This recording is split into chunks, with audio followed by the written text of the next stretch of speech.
우리에게 주신 말씀은 마태복음 24장 3절부터 14절까지입니다. 제가 봉독해 드리겠습니다. 예수께서 감람산 위에 앉으셨을 때 제자들이 조용히 와서 이르되 우리에게 이르소서 어느 때 이런 일이 있겠사오며 또 주의 임하심과 세상 끝에는 무슨 징조가 있사오리이까? 예수께서 대답하여 이르시되 너희가 사람의 미혹을 받지 않도록 주의하라. 많은 사람이 내 이름으로 와서 이르되 나는 그리스도라 하여 많은 사람을 미혹하리라. 난리와 난리 소문을 듣겠으나 너희는 삼가 두려워하지 말라. 이런 일이 있어야 하되 아직 끝은 아니니라. 민족이 민족을, 나라와 나라가 나라를 대적하여 일어나겠고 곳곳에 기근과 지진이 있으리니 이 모든 것은 재난의 시작이니라. 그때 사람들이 너희를 환난에 넘겨주겠으며 너희를 죽이리니 너희가 내 이름 때문에 모든 민족에게 미움을 받으리라. 그때 많은 사람이 실족하게 되어 서로 잡아주고 서로 미워하겠으며 거짓 선지자가 많이 일어나 많은 사람을 미혹하겠으며 불법이 성함으로 많은 사람의 사랑이 식어지리라. 그러나 끝까지 견디는 자는 구원을 얻으리라. 이 천국 복음이 모든 민족에게 증언되기 위하여 온 세상에 전파되리니 그제야 끝이 오리라. 아멘. 예수님께서 이 성전이 돌 위에 돌 하나도 남지 않고 다 무너뜨려지리라 하고 말씀하시자 제자들이 그 말이 마음에 걸렸던 모양이에요. 감람산 위에 있을 때 앉아 계실 때 묻습니다. 주님, 어느 때에 그런 일이 일어나겠습니까? 그런데 그것에 관해서만 묻는 게 아니고 또 하나, 마지막 때 주님이 재림하실 때, 다시 오실 때 그때 어떤 징조가 있겠습니까? 하고 묻습니다. 그러니까 예루살렘 성전이 파괴되는 그때, 그리고 세상 끝에는 어떤 징조가 있습니까? 예수님께서 두 번째부터 대답하십니다. 예루살렘 성전이 무너지는 때에 대하여서 보다도 세상 끝에 주님이 다시 오시는 그때에 어떤 징조가 있을지 그 대답부터 먼저 하세요.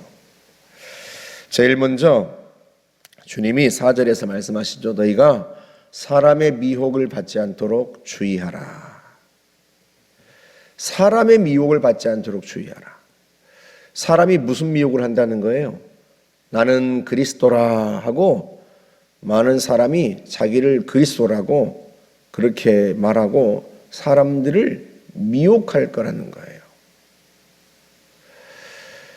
거짓 선지자가, 거짓 그리스도가 많이 일어날 것이다. 그러니 너희는 주의하라.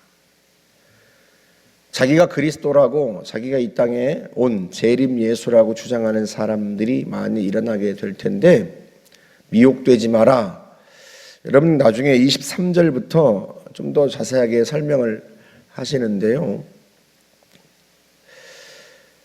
누구든지 자기가 재림 예수라고 그리스도라고 주장하는 사람이 있다면 다 거짓입니다.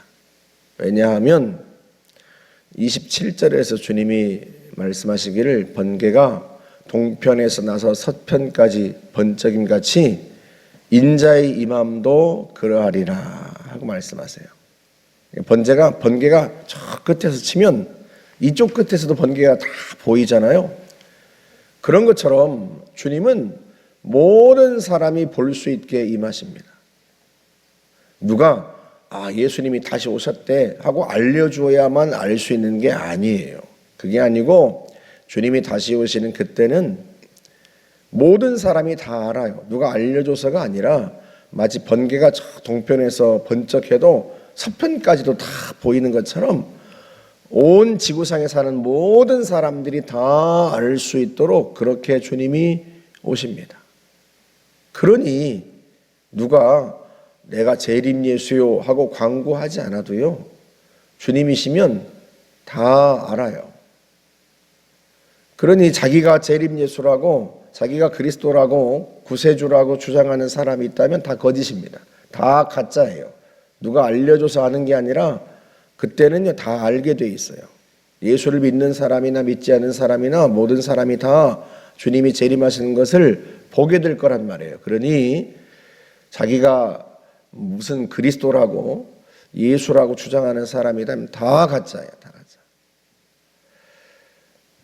안상홍이 지금은 죽었지만 자기가 예수의 영이 자기에게 임했다고, 자기가 재림 예수라고 주장했습니다. 죽었어요. 죽으니까 이제는 그 아내가 자기가 하나님 어머니라고 그렇게 주장하고, 하나님의 교회입니다. 이단이에요. 그러면서 광고하고 선전하고, 주님은 그렇게 오지 않으세요.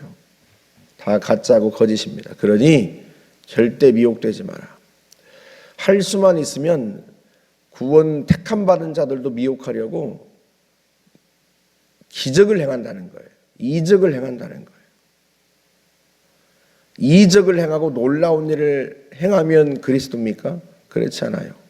적그리스도도 계시록에 보면 적그리스도도 놀라운 일을 행하고 기적을 행해서 사람들을 미혹한다고 그랬어요.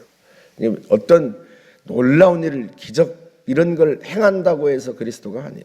우리는 주님의 말씀으로 판단하는 거죠. 어제 우리가 50일의 기적 기도에 모였을 때 영분별에 대해서 함께 말씀을 잠깐 나누었죠. 거짓 영인지 분별할 수 있어야 되는데, 그 분별의 기준이 뭐예요? 하나님의 말씀, 진리의 말씀. 우리는 성경 하나님의 말씀을 통해서 사람들이 주장하는 것이 진실인지 아닌지를 분별하는 거예요. 다미선교에서 어린아이들이 예언하니까 아이들처럼 순수한 사람들이 어디 있겠냐고 그러면서 거기에 다 넘어가서 예수님이 재림한다고 그 난리들을 폈지 않습니까? 아이들이 순수한 건 사실이죠. 그러나 순수하기 때문에 거짓 영이 그 아이들을 더 잘 이용할 수 있죠. 아이들이 순수하니까 그 예언을 믿는 게 아니고 하나님의 말씀을 통해서 그 예언을 판단하는 거예요. 주님은 자신도 주님이 다시 오시는 때를 모르신다고 그랬어요. 오직 아버지만 아시느니라 그랬어요. 그러니 그 말씀으로 분별하는 거죠. 절대 미혹되지 마라. 무슨 대단한 일을 행하고 그런 놀라운 일을 행해도 절대로 미혹되지 마라. 왜? 주님은 어떻게 오신다? 모든 사람이 다 알 수 있게 오신다. 그러니 누가 저분이 그리스도요 하고 말해도 절대 믿지 말고 미혹되지 마라. 누가 알려줘서 알 수 있는 게 아니고 모든 사람이 다 알 수 있게 주님은 오신다 하는 거예요. 그리고 또 마지막 때 어떤 일이라는가? 난리와 난리, 전쟁과 기근, 지진, 세상이 정말 아주 난리의 소문들이 일어날 것이다 하고 말씀합니다. 하지만 그게 아직 끝은 아니다. 재난의 시작일 뿐이에요. 이제 시작점에 들어섰을 뿐이에요.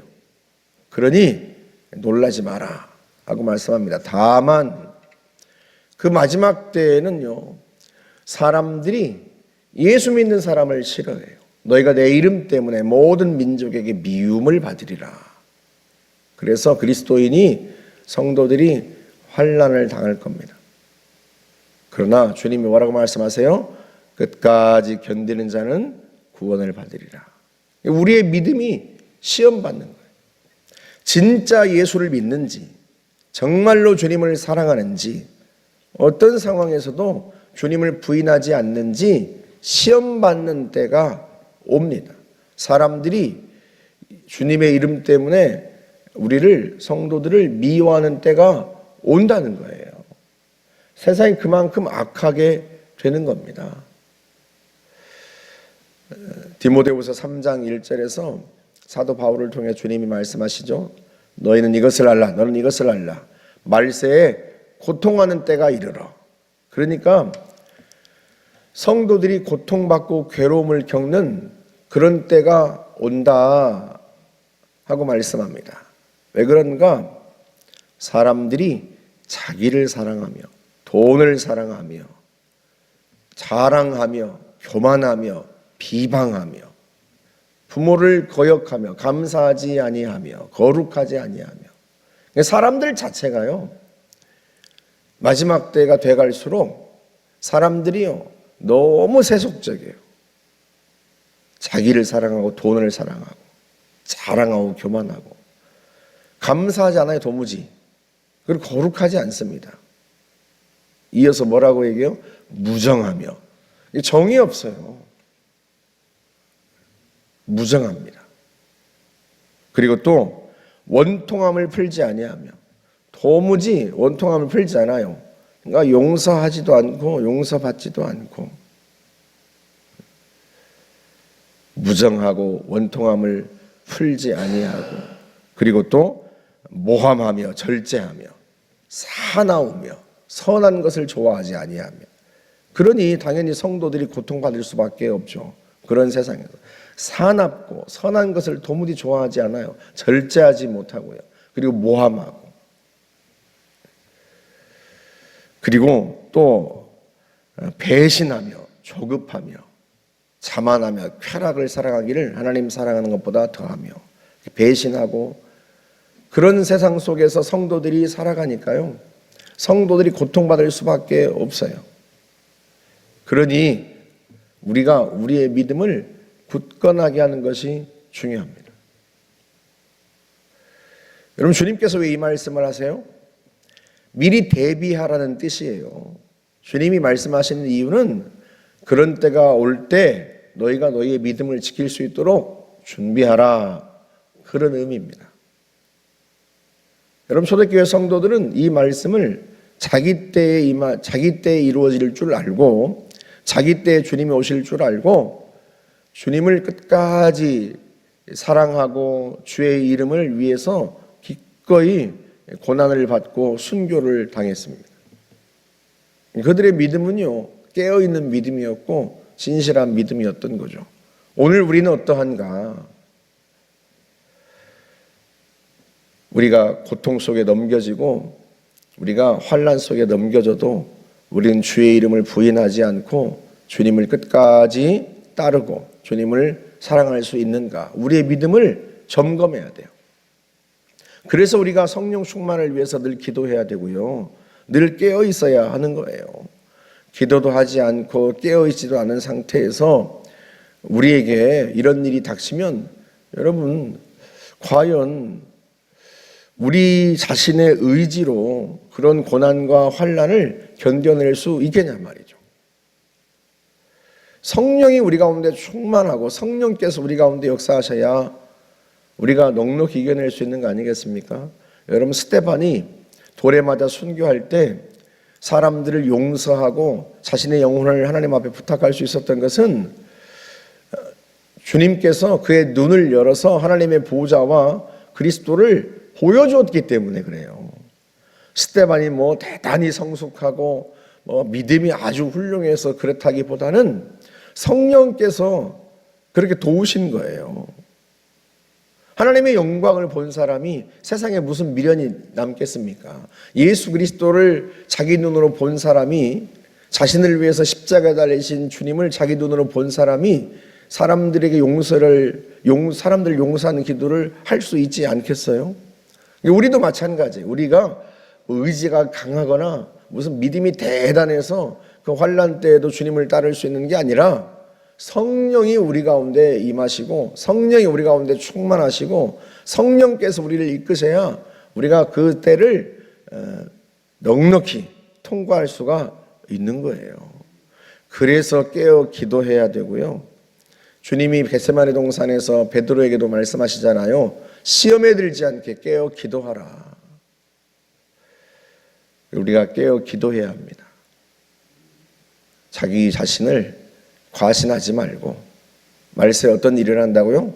자만하며. 사람들이 자만한다는 거예요. 성도라고 예외이겠습니까? 자만하다가 실족하는 거예요. 오늘 본문 말씀이 그러잖아요. 많은 사람들이 실족해서 서로 잡아주고 넘겨준다는 거예요. 이게 누구의 얘기예요? 서로 잡아주고 넘겨주는 게 성도들의 이야기예요. 그때를 대비하지 못한 사람들, 실족한 사람들, 자기의 믿음을 자만해서 깨어있지 않고 준비하지 못한 사람들, 그들이 실족해서 서로 잡아주고 서로 미워한다는 거예요. 우리는 그러면 안 되죠. 저와 여러분들이 깨어서 언제 주님이 오시든 기쁨으로 주님을 맞을 수 있는 그런 준비된 성도, 깨어있는 성도 되시기를 주의 이름으로 축복합니다. 함께 기도하겠습니다. 하나님 아버지 감사합니다. 주님 말씀 따라 늘 깨어 준비된 성도이기를 원합니다. 주님 저희들을 도와주옵소서.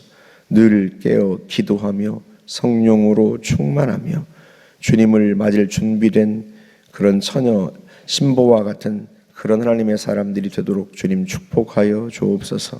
예수님의 이름으로 기도하옵나이다. 아멘.